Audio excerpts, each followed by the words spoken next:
afternoon and welcome to CEC Gurukul lecture. In continuation with the series on basic sociology, in today's lecture I am going to understand how gender inequality is persistent in modern industrial society.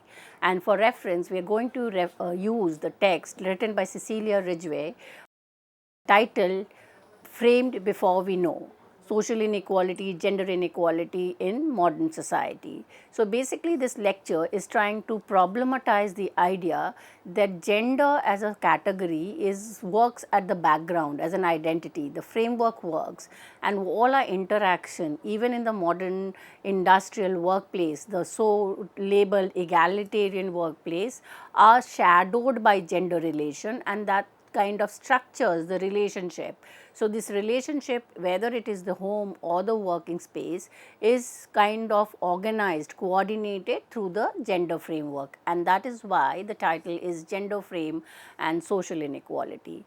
So to begin, we know, and there is a lot of discussion on the idea that in the last few decades there have been significant social and economic changes taking place in the Western country, from a primary agrarian to an industrial nation, and from a predominantly male labor force to an economy in which women participate.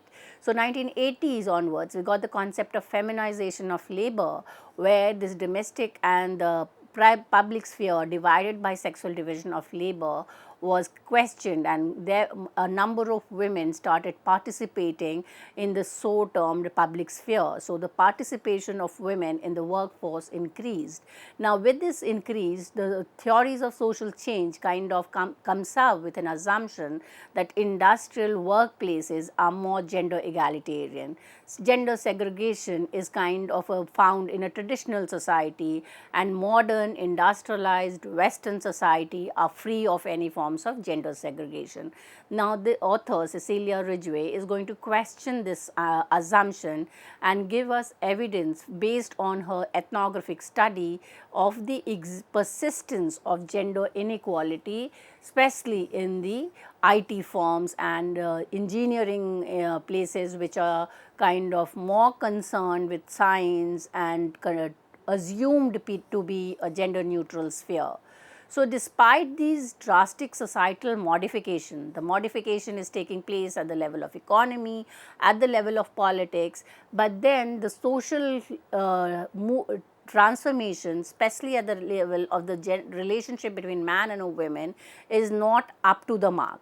So Cecilia Ridgway points out the puzzling persistence of a system of gender inequality that seems to reorganize itself with each social and economic transition. So what is persistence, or what is continuing from the transition from a traditional society to a modern industrial society, is the continuation of gender inequality. So the form in which gender inequality was present in agrarian or traditional society is different from the way it is represented or it is persisting. However, the core universal idea is that gender inequality persists in all forms of society, and that is the idea that gender equality has remained relatively stable regardless of the social, economic and political transformation. So Cecilia Ridgway asks, are there any general social processes through which gender inequality manages to reinscribe itself in a new form of social and economic organization as these forms emerge in society?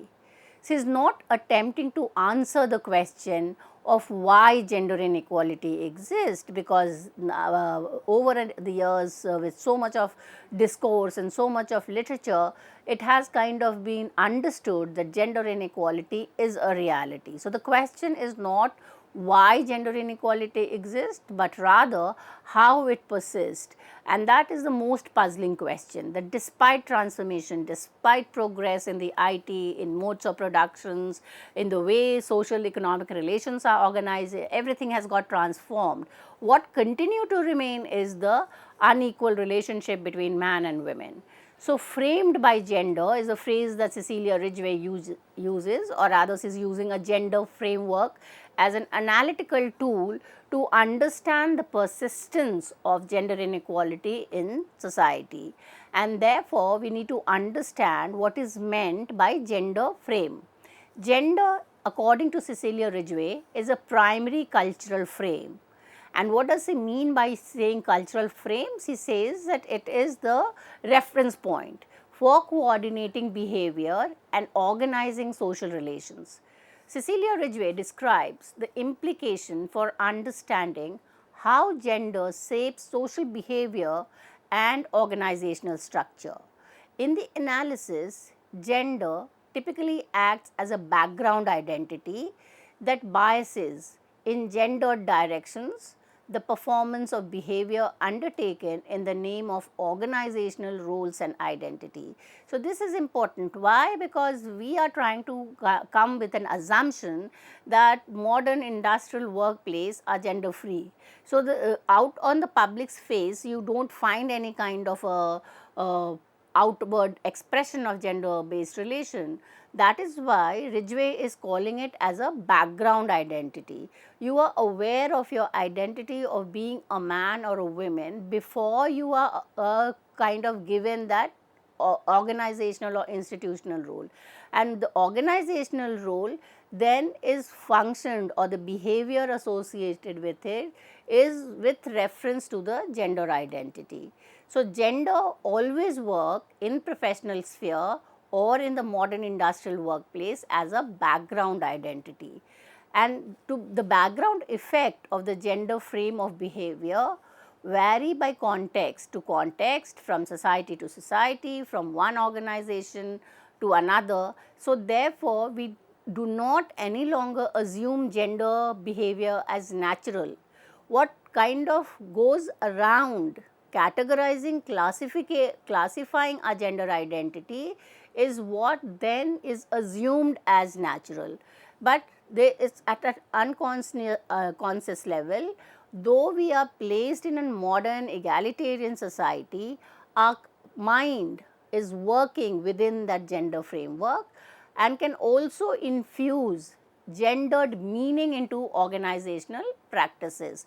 So, the entire relation between the worker and his or her co-worker are become secondary. What is primary is your gender identity. Ridgway applies this framework of gender account to understand the structures of gender inequality and gender differences that takes place in particular institutional or societal context. And that brings us to the theory that gender is culturally specific. Societies which have been able to kind of negotiate with this gender at the background are societies which have become more progressive in their gender relation. So, when gender functions as a primary frame, it is not only within the domestic sphere. So, all this theorization till say in the 80s, 90s was around gender as being problematic within the domestic sphere. So, people were talking about gender inequality in the family, were talking about the non-payment of for the work that housewives were doing in the domestic sphere. Now, this reading is moving away from the domestic sphere, from the role of housewife to working women, and how this gender frame kind of functions within an organization to make their individual realize the gender identity.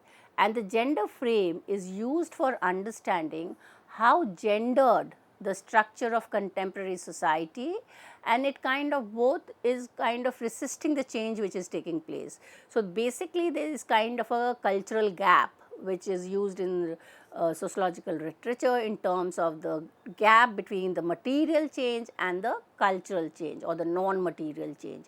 So, materially wise we are progressing, we have become use of technology, science in almost all spheres of life. But when it comes to gender status, the status kind of take a back step, and therefore, the persistence of gender inequality in the modern or so-called industrial society. So, when gender works as a primary frame, what is the significance of using this gender frame as an analytical category?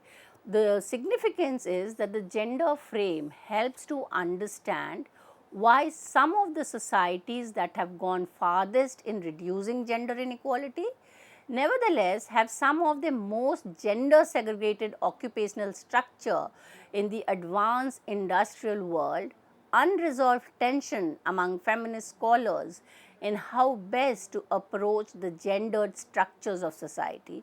Now, since it has gone to the background, therefore, what is visible or what is kind of appearing is a gendered empowered society, and that increases the complications of theorization or the problem of doing research of something which is invisible, something which is working at an unconscious level.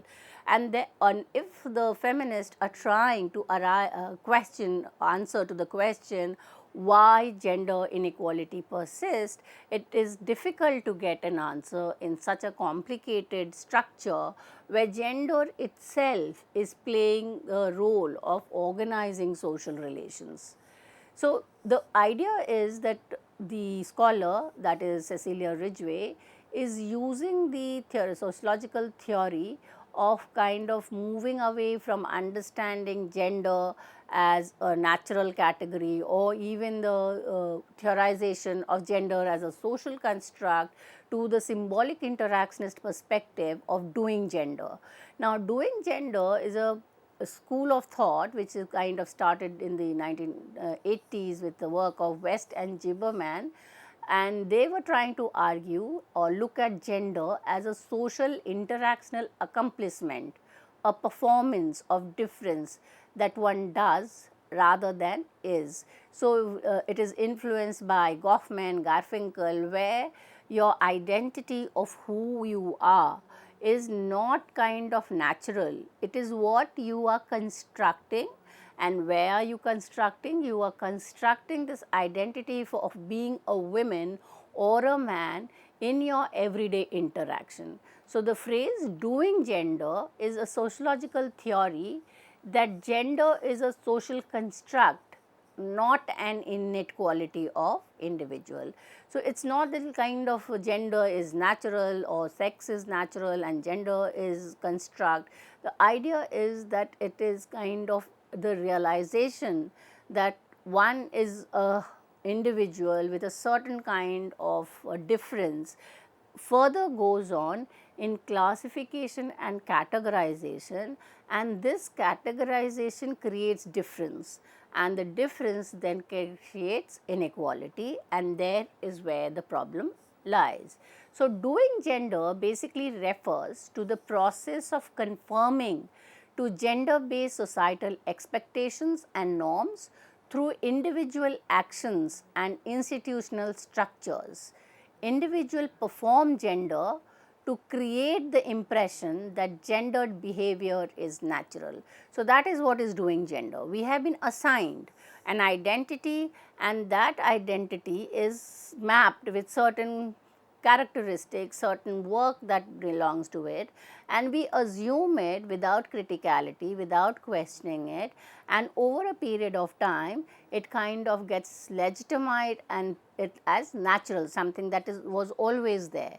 But the point is that such a relation or such an understanding of what man does or what a woman does was not there a priori. It has been constructed through the interaction between man and women or individuals in society.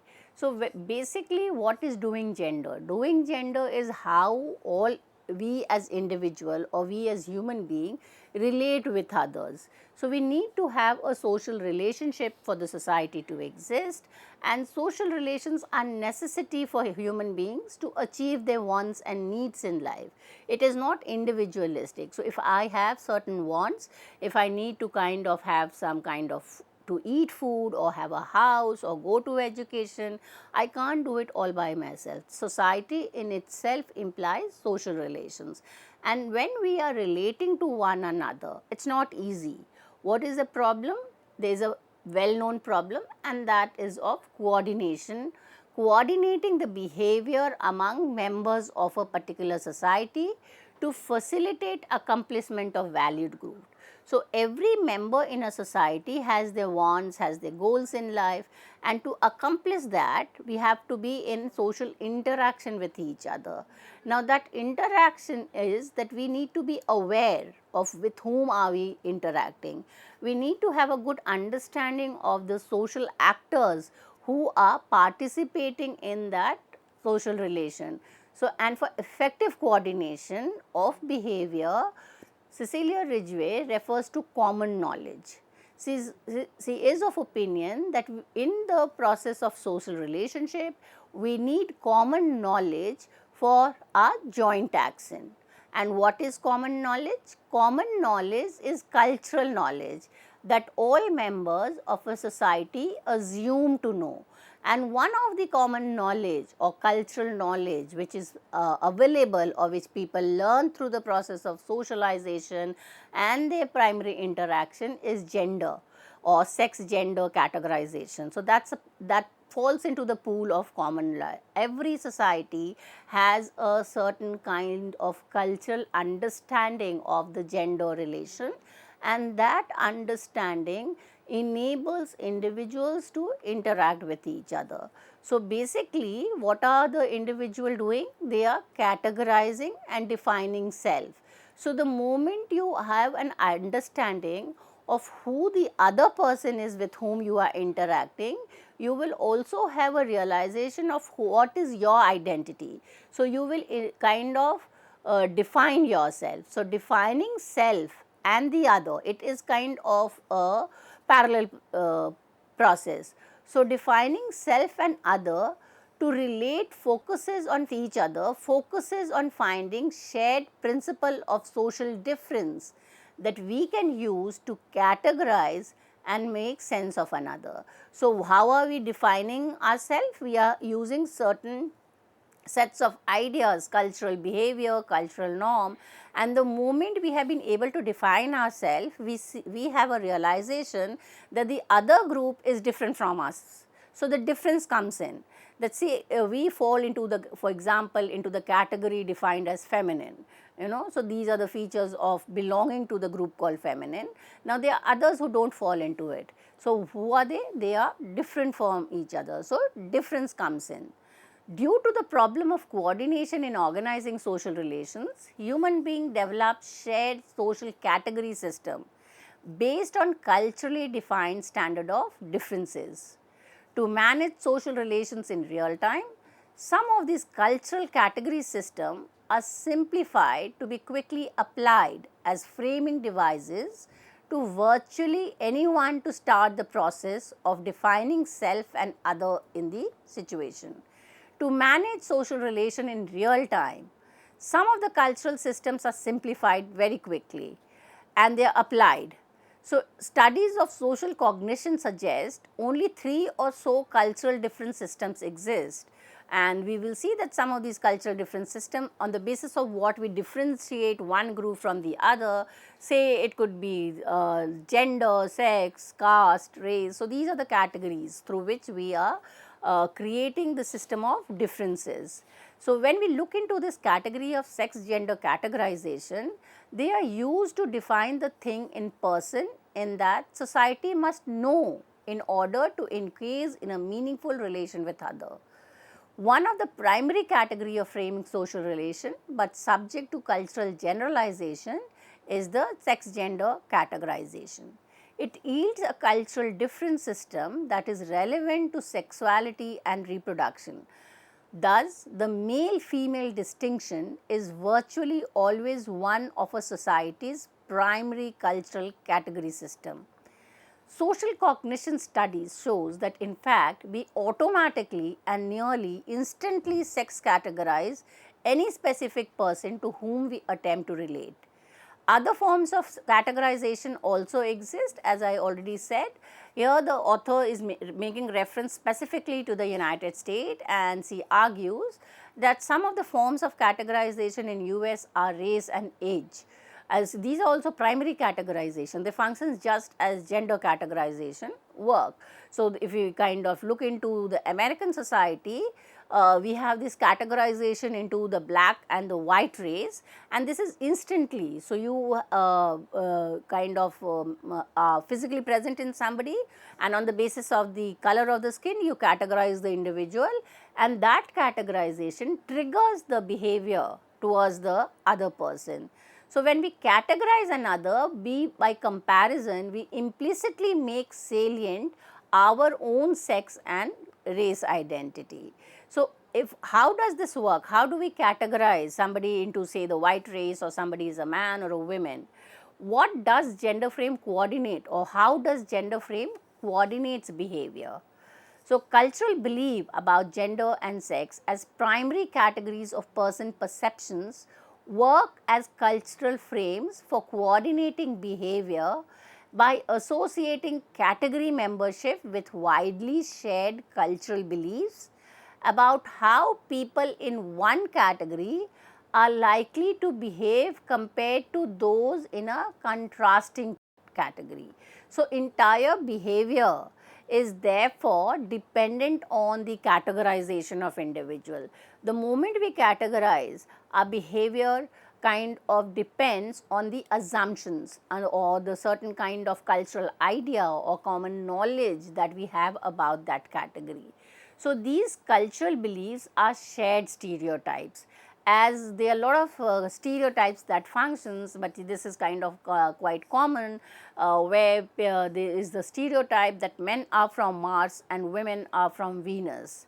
So, it is a kind of a stereotype that because they are different, they belong to a different planet, and they have a kind of different space, they have a different kind of work, they have all kind of differences comes in.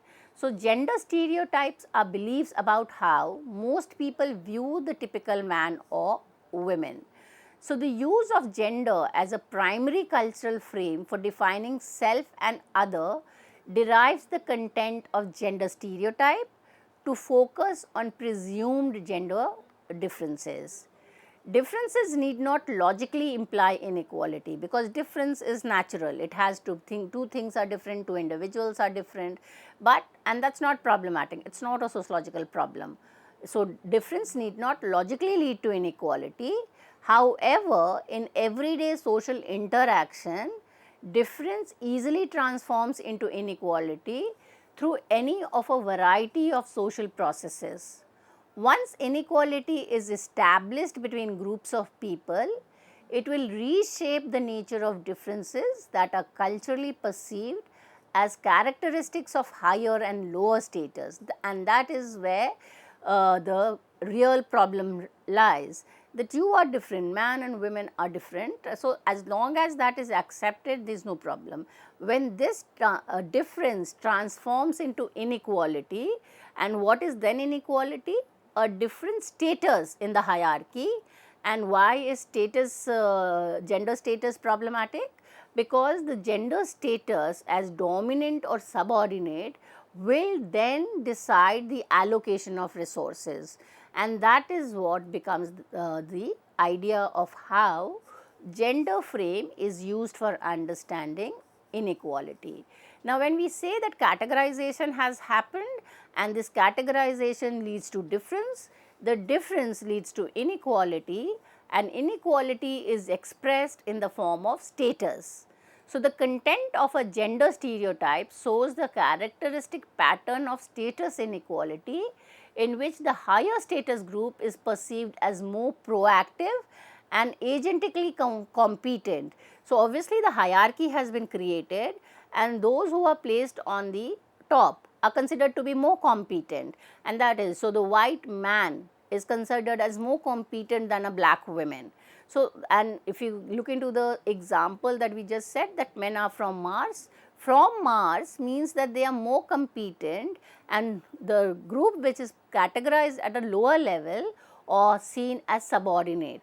So, here the distinction is that from Mars means they are more intellectual, they are kind of more culturally competent compared to the lower group, and they are kind of assigned with the Venus, that means that they are reactive and emotionally expressive. So, thus difference and inequality co-determine each other in our shared gender beliefs and coordination on the basis of them produces social relations of inequality as well as difference. The next idea that Cecilia Ridgway discusses is the concept of hegemonic and alternative gender belief. So, the familiar widely known gender stereotype referred as the rules of gender are not just individual belief, they are culturally hegemonic. Hegemonic means, in simple language, dominant belief. There are number of cultural belief, or there could be a number of common culture. One of them kind of starts becoming the most accepted or legitimate idea, and that is where they become dominant or hegemonic.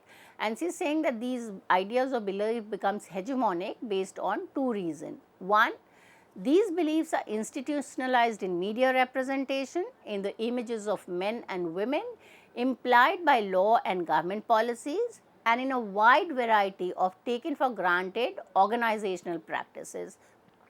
So, they are assumed to be the rules. So, these stereotypes are circulated widely, and when it kind of is circulated, every individual interacts in that matter according to the gender frame of gender stereotype, then it gets collectivized, and when it gets collectivized, it becomes hegemonic.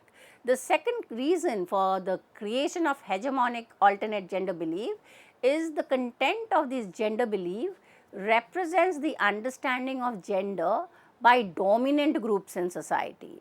So, the ranking has already happened, and this ranking is based on your status. So, if you are ranked superior to the other, your voice is given legitimacy, and your belief system, your cultural knowledge is taken to be the representation of the entire society. So, in a way it gets universalized. So, the men and women we see in gender stereotypes look most like white, middle class, heterosexual. So, this is the ideal type, or the idea of this group is considered as the legitimate. So, in public place and with strangers, these hegemonic cultural beliefs about gender act as the default rules of gender. It becomes the guiding principle, and that is why it is problematic that this rule is only of a particular group, but it gets universalized because in the public space or in the interaction with other, you have to follow the rule of the dominant group. So, this makes the public enactment of gender more complicated for those who are not white, those who are not from the middle class, or who are kind of having a different kind of sexual orientation. So, this is how we try to understand that contemporary affluent society tend to embrace a post-materialist ethic of self-expression and self-realization. So, in the context of wealthy society, free most of the citizens from the fear of dire material want and the value self-expression. So, gender scholars are often puzzled over the fact that some of the societies have achieved the lowest level of material inequality. However, the gender relations are much better, and countries which have achieved the highest materialistic progressive societies are down in the ranking of gender inequality, and that is how we can do to understand Cecilia Ridgway's main argument that gender inequality persists in affluent society. With this, I come to an end of this lecture. Thank you.